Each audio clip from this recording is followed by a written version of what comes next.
Hey world, a YouTube ban. How's that hanging? Hey. Okay. Big gulp of coffee. Let's move the chair a bit closer and have a final word on this make mine milkshake thing. Are there any lessons to be learned here? I think there are. And I think this could be a red pill moment for the entire comic book industry as a whole. Because what's happening with Marvel comic books is they are starting to turn on their readers. Their readers, traditionally straight white men, people like himself, aren't buying their comic books in the numbers that they used to.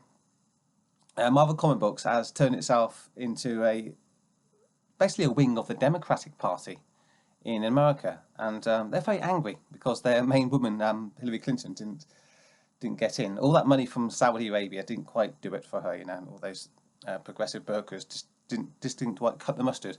So she lost. Marvel Comics lost. And they're really pissed off, and they're just lashing out wildly at people, and they're lashing out at their fan base, and it just appears that their ideological partners, the far left, purple hair dyed, nose ring Antifa members, just aren't buying the comic books in the numbers that are required to sustain them as a big comic book company. And DC is really capitalizing on this. As DC's numbers go through the roof, then Marvel comic books continues to decline. So they go on Twitter, they do the silly make mine milkshake thing, and they're basically looking to victimize themselves, hoping, I guess, that there's going to be lots of evil white men.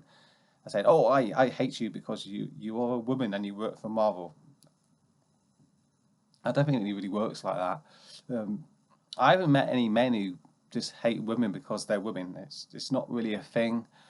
The only hatred towards Marvel is it's not a gender thing. It's a agenda thing.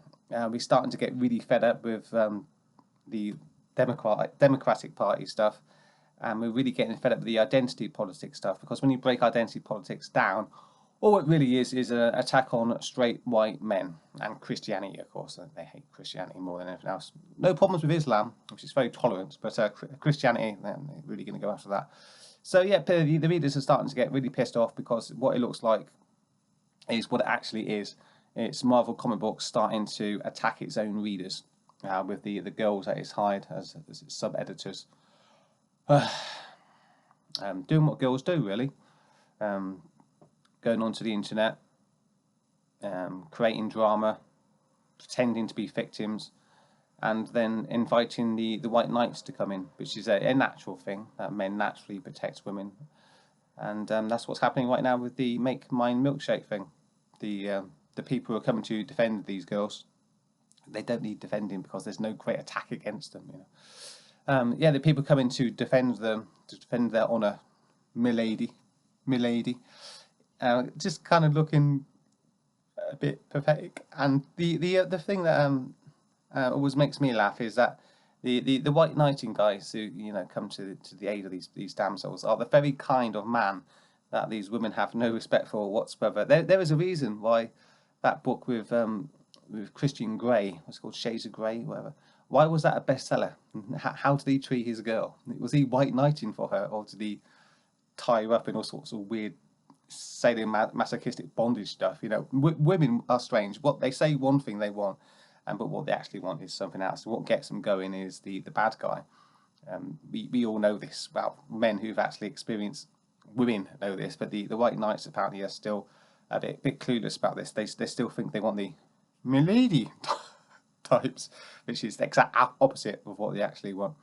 So yeah, this I've already gone off on a tangent.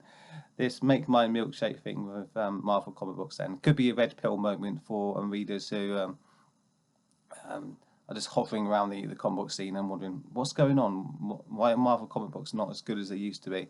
And when they see this, when they see the milkshake girls victimizing themselves, when they see the lack of real evidence that supports their assertions that they're being harassed on the internet because there isn't any great harassment going on, then I think they'll start to realise, this social justice thing that I'm seeing all over my workplace, all over my school, all over my college, or everywhere now, it's steeped into Marvel comic books, and they're going full social justice and just attacking anyone who doesn't scrape and bow and worship their victim groups, their black, female, and gay, and trans, and whatever will be next. They'll come up with some other victim group, because the leftists and leftists always need victims. Without victims, there is no left. I've said it before a few times on my channel, different comments that I've left, that victimhood is the lifeblood of the left. So the Marvel comic books are hiring these women, of course, to represent these poor, marginalised, middle class, white, college-educated women, the most oppressed people in the West today. It's so silly. It doesn't make any sense, and people start to see through this. It's a red pill moment, so I'm quite happy with what's going on. But if you are a comic book nerdy guy like me, then don't personal message or direct message, whatever they're called, these girls on Twitter. Don't put their names and anything. Just keep on doing what you're doing. Just keep talking about what's actually happening in the comic books, and don't give them the victimization that they want. And in the end, the beautiful, lovely free market will force Marvel to change its evil ways and do the obvious thing, which they really need to do, which is pretty much copy DC and just get back to writing good comic books again. Donald Trump won the election. You're not going to change that, and you can talk about Russia as much as you want, like the mainstream media, but there's no evidence of that, so that's not going anywhere. You can keep calling him racist and sexist, but if there's no evidence of that either, what can you do? You can keep on kicking the dead horse, but it's just not going to get back up, and it's not Lazarus. It's not coming back to life again. So there we go. I end my video there. I've been ranting away and going on different tangents for long enough. The last few days has been very interesting, and the last thing I'll say is hopefully it'll be a red pill moment, which will wake up a lot of the normies out there who've started to question just what it is that Marvel comic books are doing today. Okay, thanks for watching my video. Don't obey the silly hat. Let me know what you think. If I've missed anything out, I went through so many things in this video. I'm always looking forward to your comments, and thanks for watching my video. Take care, everyone. Have a great day. It's comic book day today, so I'm going to the comic book shop and seeing what they have to offer. Okay, check them out later. Later. Goodbye. Peace out. No, that's the thing, isn't it? Goodbye.